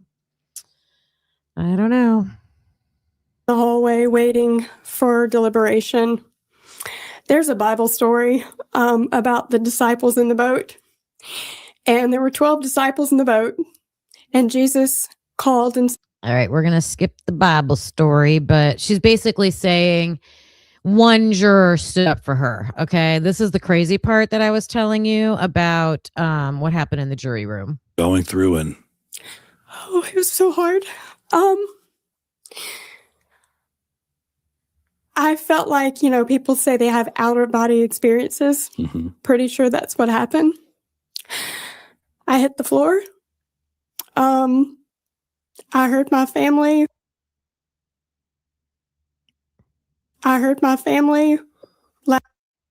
Didn't really understand what would happen with a guilty verdict at that point. I did not know what life meant after that. Right. Saying things about you, which is you. I'm trying to find the jury part. Sorry. You didn't really know. Well, sitting on the floor in the hallway waiting for deliberation. There's a Bible story. Oh, okay. She tells the jury story after this. Right. Then. I didn't think that far. I was living in that moment of hopes to be able to go home and start a new life. Right. Put this behind you, put the pieces back together. And it's crazy because you talk about those 12 disciples, right? Only needing one. We're non-denominational over here, Jeff. You didn't know it, but there was one. It just didn't work out in his favor for what he tried to do, and we'll explain that in a minute. So the jury comes up with their verdict. You go back into the courtroom. Tell me what you were feeling and going through. And Oh, it was so hard. I felt like, people say they have outer body experiences. Pretty sure that's what happened. I hit the floor. I heard my family, loud screams and cries. I didn't know what was going to happen. I didn't know what possibilities there were after that. We hadn't even discussed it or covered that. My attorney asked for a pill bond, I think, and he said nope. She's had plenty of time to get her things in order, and she's basically going to jail. This was it. We'll schedule sentencing. He was very harsh, and the judge said, "You are a grown adult, and you knew what you were doing when you did it. So we're going to have basically that was it. We're going to have no timeout. You should have known what you were doing. You should have known better." And in handcuffs. Handcuffs and shackles. Handcuffs and shackles, and off you go. I don't really remember, probably 4 or 5 days after that. I was in I kept trying to sleep thinking I'm going to wake up and I'll be somewhere home or with one of my family members. And that aggravated rape charge that you were then convicted of carried a life sentence without the chance of parole. So the rest of your natural life would have been spent behind bars. And they haul you off, and that's it. Like, you're off to prison to go start serving a life sentence for a crime you didn't commit. And to hear this from you all the way through those steps and everything that you had to endure, it didn't just stop there. It continued, right? Some of the things that I know that you didn't, I don't know. Maybe your attorney, John McClendon, told you about it right after. But for those listening, when the verdict was read and Melanie was hauled off to prison, there was a juror. It was juror number 3, I believe. And so he ended up immediately, and I'm not talking the next day, I'm not talking on the following week. It was right there in the courthouse. People are still trying to figure out what the hell just happened. This juror reached out to John McClendon, which was Melanie's attorney, and said, "There's a problem here. We actually wrote a note to the judge and underlined it twice, stating, we cannot," and underlined the word cannot. Underlined it twice. Gave that to the judge, and the judge says, well, you got to go back in and figure it out. Which, I mean, look, that's within the judge's abilities to be able to do that, to make sure that it.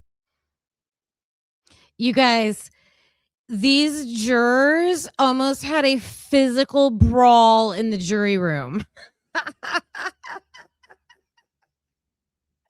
Lucy, I'm going to go back. Were you ever in my live where I showed my little, I have one of those little personal thermal heat sticker machines, and I will sometimes I will screenshot comments that I want to remember, like if they have information in them. I'm going to go back and screenshot all of your Rate timing advance information so I don't forget it. And then I print them out on these little stickers. I highly recommend that thing. I love that little machine. Tomboy charm, here she is. Hey. All right. Let's hear about the jury fight. Big jury brawl almost breaks out. It's not a hung jury, but technically speaking, that was a hung jury at that moment. The juror then starts talking about the threats that were going on. Like, hold on. I was threatened by the other juror members. I was bullied by the other juror members. There was another juror that punched a wall so hard that the bailiff had to come in to see if everybody was okay. You didn't know that this was going on at that particular time, but that's what was reported to John McClendon. So John McClendon then immediately goes and, hey, we had a hung jury. We got this juror member that's speaking out. Like, what the hell happened here? Goes and brings it to the judge's attention. They have a meeting on Monday. And Monday morning, they clear out the courtroom. You have the Attorney General's office. You have John McClendon, and they're talking about this with the juror. The juror was actually present and at the courthouse that day. There was some sort of meeting for 20 minutes that nobody was present to other than the attorneys. And next thing you know, it's, well, too bad, so sad. We're done with this case. We're moving on. So I just feel like the injustice just keeps happening. Now, I'm not. So I'm pretty sure it was this trial. The juror that spoke out, that said he was threatened, was, I believe, and he was like a former military dude. Like, this was not like some wimp, dainty, fragile person that's easily intimidated. Okay. This was a rough, dude that could take it. And he got to the point where he said he wanted to throw up at what was happening in that jury room because nobody could see what he was trying to explain. So what this juror did was he looked at the video that they showed. Okay. So there's video of the incident that this woman is accused of doing. And this guy analyzed it with a fine tooth comb. The victim had a blanket over her head, had a pillow over her head. So if you just watched the video quickly or not with not as much attention, you will believe the narrative that they said that the victim was unconscious. But this guy paid attention and he looked at all the body parts and he was identifying which body part belonged to which person. He noticed one of the women had fingernail polish on and one of the women didn't.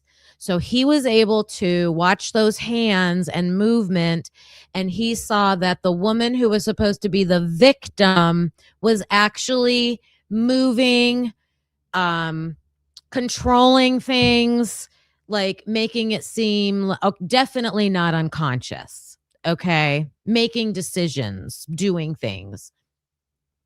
The Melanie who was on the stand, he could tell by her eyes, by some of her other movements, that the drugging had occurred, right? And I don't even think that was allowed to be said in court, but he said that's what it looked like. So this juror brought that all out and presented it. He had them bring the video back in and did a presentation to all the jurors and said, hey, look, and they still wouldn't. They just said, nope, she's guilty. She's guilty. So that's how she was found guilty. She was sentenced to life in prison without parole. And then she had to go through a whole long ordeal of filing an appeal. And she had an amazing appellate attorney that basically wrote up all of the exculpatory type evidence for her and presented it at I don't know which, maybe it was district court 1, something like that, the higher courts. And ultimately they won the appeal and went back to, she had to go back to trial again. And then at her new trial is when she was, we'll get to that and see. I'm going to let her tell that part. Because when you're in a prison environment. All right. So she explains a lot. I'll drop the link to this before I clock out for the day if you want to hear like her whole experience in prison and everything like that. And perp walked and told you're involved. Have been presented, and it was blocked. And the First Circuit Court of Appeals, so the judge's peers. It felt like I've come full circle. Through a video or a photo with no background behind it. Like you could take two people that weigh the exact same height, but one might have a higher tolerance than the other. So how the hell can you actually determine that? I'm not saying she doesn't know what she's doing, but in your case, it was bullshit. And she was paid a lot of money to testify into that. Could care less what anybody else thinks. To repay them for all that they had. First of all, tell us all, what the hell was that life like for you behind bars? No, I want to hear about the second trial. That's what I'm trying to find. This is the only timestamp I didn't write down. I apologize. Or they didn't speak to my children. You know that there was an attorney working on your behalf, Julie Tizard, and she was working very hard on putting together an appeal for you. Yes. Which was a treasure trove of information for the First Circuit Court of Appeals because it outlined in detail all the exculpatory evidence. And what I mean by exculpatory evidence, there was an affidavit from another state that proved that the victim, stating that they would never engage in this kind of activity whatsoever, was not their first time in that kind of activity. In fact, Bubbly, I'm so sorry to hear that. And we all know how that happens, right? How that system just sucks people in, and yeah. It's hard to get out of once you're in there. I get it. They have engaged in that kind of activity several years prior and used that as a sworn affidavit as part of the divorce for being involved in that kind of activity. So good old Cynthia. Oh, I'm not. Here we go. Is this it? No. This one. Good old Cynthia here. And Dennis, their last name's Perkins. I looked it up. Dennis Perkins. They get a divorce. They're going to get a divorce. And when they go through their divorce, of course, I didn't mean to rhyme like that. What do? You show trash against each other, right? You're trying to usually people will, because you're fighting for stuff, right? So I'm sure Dennis there, he produced some pictures of Cynthia participating in the same exact situation that Melanie here is being accused. Or no, I'm sorry. I keep calling Cynthia. It was the victim.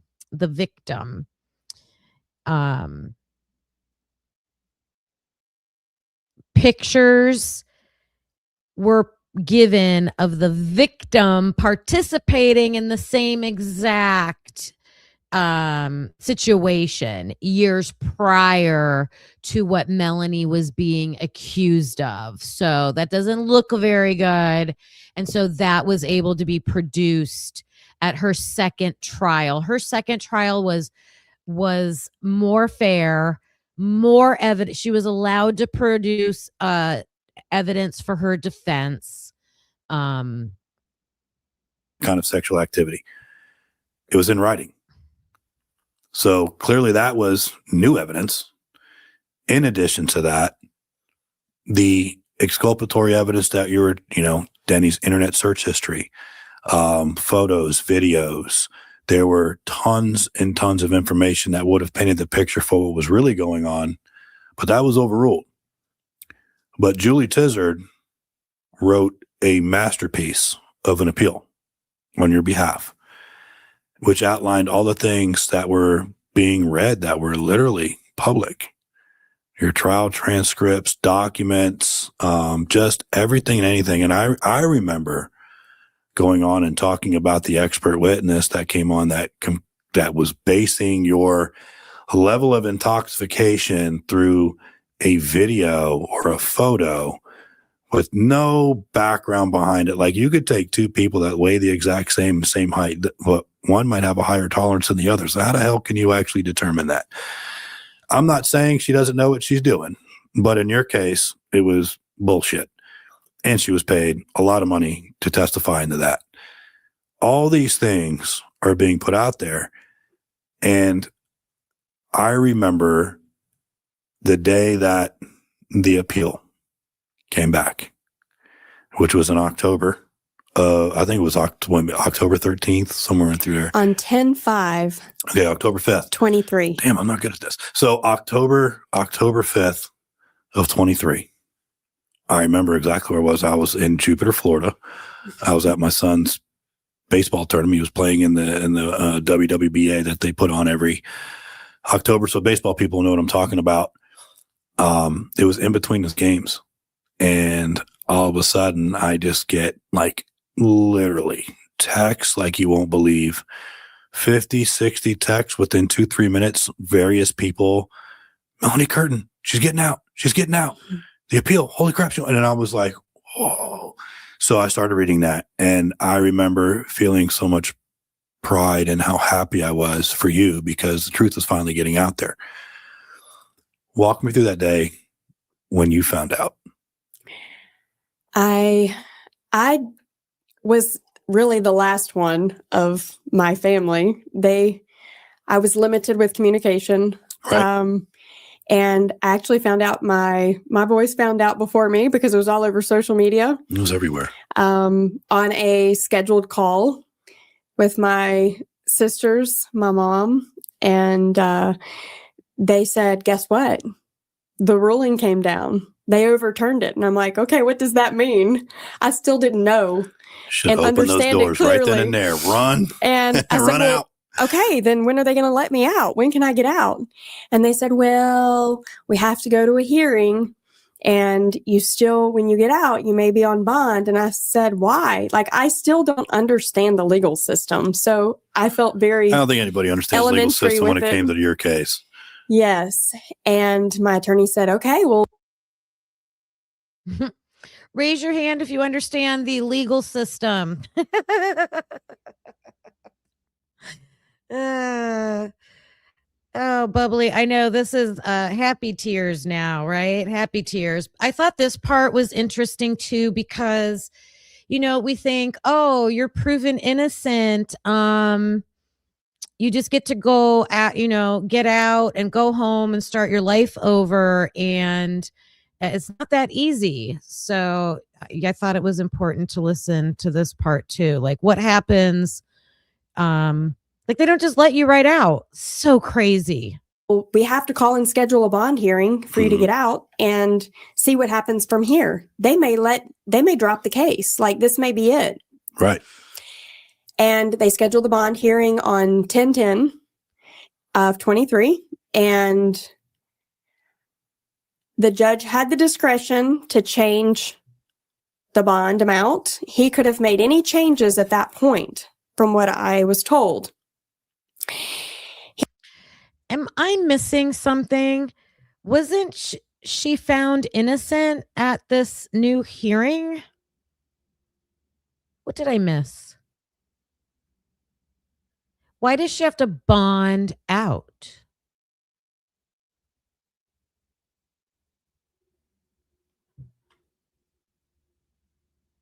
He said he wanted to honor the previous judge's bond conditions that had been 3 years prior, and kept the bond at $350,000, Real nice. which was very expensive for the second time. But I I wanted to be free. I wanted to Right. get out.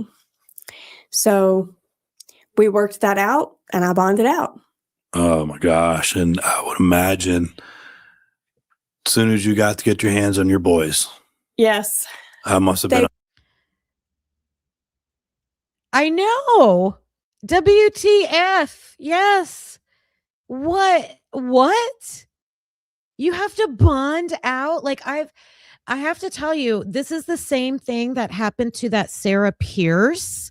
I covered her story. I know Pav covered her story. She was the one that she was the tall white girl that got misidentified in the lineup, and the real suspect was like a super short Hispanic, very feminine looking girl, and Sarah Pierce was like a tall, short-haired, boyish appearance, and she was arrested. That case, the same thing happened to her. When she was found innocent, she didn't get out right away. She still had to something weird happened where she had to still serve some of her sentence. I mean, this system is so messed up. It is so messed up.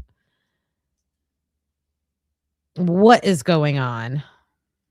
Met me within minutes of leaving. We had to go to a quiet place. It just didn't feel real, and it was still a little scary because when you're in a prison environment and when you've been picked up and arrested, you just feel like there's always someone watching you. There's always, they'll come get you at any point. It definitely causes some mental scrutiny and anguish. That's a good point, CAO Kane. Who could drop that kind of money? I know I couldn't come up with it. She had to do it twice. She had to pay $35,000 because her bond was $350,000. I think you have to do 10%, right? Something like that. The first time her family scrounged together the money, people take a loan on their house or a loan out of the bank or credit cards. Like you do it any way you can. And then I also know, I think she says when she did go home, when she left prison to go home, she only had her box of her belongings to go home with. I think she probably, if she owned a home, she sold it. All her assets she had to get rid of to help contribute to this money. So yeah, it's not easy. And that's another one of the things they do that keeps, especially if you think about somebody who's in jail. Let's just talk about jail for check fraud or something. And she's a single mom, and they set a bond that is unreasonable for them to pay. It's that whole jail cycle, right? Now this poor mom can't get out. So now she's missing work. So now she loses her job. I mean, it sets people up for failure, to make it harder to get your life back on the right track. Sorry, I'm ruining the excitement. Let's focus on the good part. Oh, yeah. And you feel like you're always being videoed or recorded, or I'd lived under cameras and being monitored. I had an ankle monitor on the second time. That was still my bond conditions. But it was great to see them. Oh, I can only It was imagine. still a little scary, okay, now what does this mean? Now what do we do? Have some real food, be around family, take a real shower. Yes. Just kind of have some normalcy. I would imagine it took you a little while to get back to that, to feel like you're in a routine outside of It being felt locked like up. I've come full circle, because a month later, we were having Thanksgiving. And it was like, wow. A few years ago, we were having this and it was very heavy. Right. Now we're having Thanksgiving and it's great. Why did she have to have an ankle monitor on? I feel like I'm in the Twilight Zone. Oh my gosh. I'm going to dig into this exactly. I've got more questions now. when you are exonerated, when you are proven innocent, how does that release process go? I'm curious about this now because I know this is not the first time I've heard this. So yeah, so she does get released and she gets to go on with her life. So let me get you the link if you would like to go see the rest of this story about Melanie Curtin, and it is on the True Crime Report with Jim Rathman. I started following him. I like the way he gets some interviews and the way he interviews. Plus, you know, former Secret Service guy. So there's that link. Okay. I want to thank everybody. I'm going to stop there. This was the story of Melanie Curtin. It was apparently very popular case in Louisiana that hit the news all over the media down there. And this poor woman got sucked into it, I feel, just to help the police actually catch the real perpetrators. But it seemed unnecessary to me. They already had them. They already had the evidence. I feel like it was more a get back at your ex-spouse type of deal. There was more to it than that, but it was definitely to me a good example of, once again, our legal system not allowing in evidence for the defense, not being able to put on a defense, things like that. And like I said, now I have more questions about the getting released process. Like, what? It seems crazy to me. I want to thank Sleuther75 for donating 10 memberships today, and Ro for her super sticker. Appreciate you guys so much. I know that Miss Potts has been, I was in her live a little bit earlier, and I know she was talking about the Cash for Kids. That's a story. I was going to make one of my videos, you know, where I tell the story, like its own video. I was watching the documentary about it, Cash for Kids. So I'm trying to get that done. But I know Miss Potts, she's doing more like the, I don't get into it as deep as she does with the legal stuff. So she's going to be our resource for that. But that was fascinating too. Yes, this was a sad case. Like, it just demonstrates, like, gosh, you know, how, I mean, I know for other reasons how your life can just turn on a dime, but man, getting caught up in that legal system, don't be with the wrong people at the wrong time. Woof. This was horrible. All right. You want a copy of Exact Cash for Kids and what do you mean? There's different versions? I watched the documentary that's on Prime Video. I don't know. Or you want to like FOIA the proof of it or something? I really feel like Brian was like, because that Cash for Kids is all about judges and corruption. And I know someone earlier, maybe it was Glenn or somebody, mentioned BK's essays that he did. I read one of those on an episode, and I don't think that topic was his choice. I think it proved to me that was part of his studies. Like, that was part of his coursework, was knowing the judicial system, but it was also about corruption. Like, he had to cite cases. I've covered the cases that he cited because he cited Nora Jackson. you want to see Brian's papers, his essays. I read one of them. I didn't go back and do all of them, I don't think, but I did one of them. Yeah, but everything seems to be about the legal system is what I'm saying. Like he at least knew about that stuff. You know, was he concerned about it? We don't know. Could be, but definitely we know he was informed about it. So what Brian has gone through with court, I feel, based on the essays, based on the topics that were in those essay questions, the Cash for Kids stuff, I feel like he knows what could possibly go on, right? He knows the game. He knows the system, I think. So maybe I don't know. Does he have a plan? I mean, all these cases that I'm sharing have to wait to get, it seems like they don't get a shot at a fair part of the system until you get to the appeals process. Why is that? Why do you have to get to this second layer,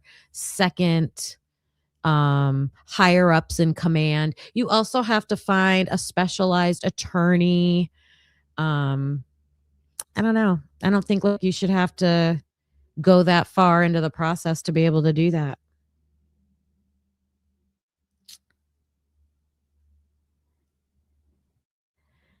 Oh my goodness, we're arguing over. Yeah, Brat Norton is a TikToker.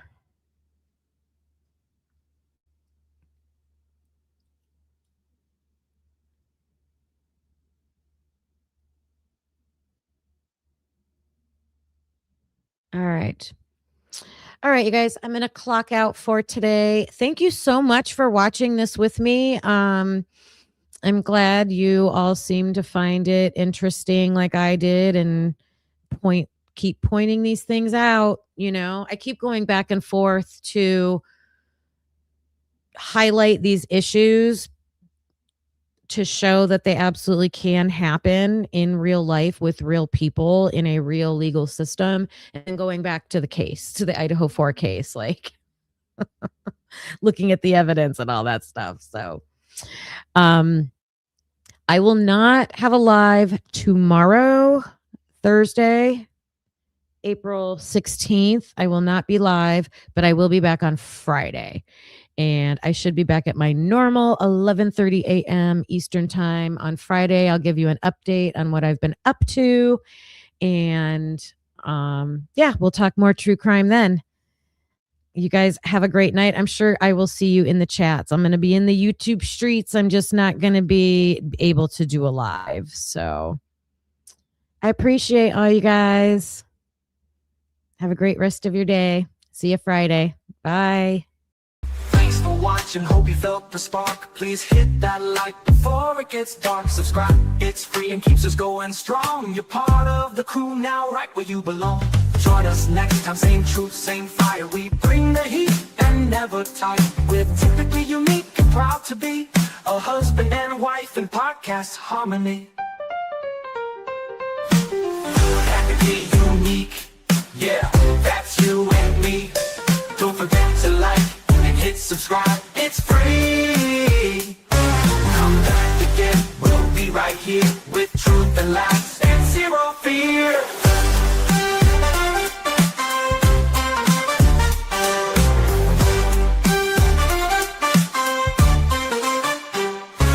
We don't always agree, but that's the show.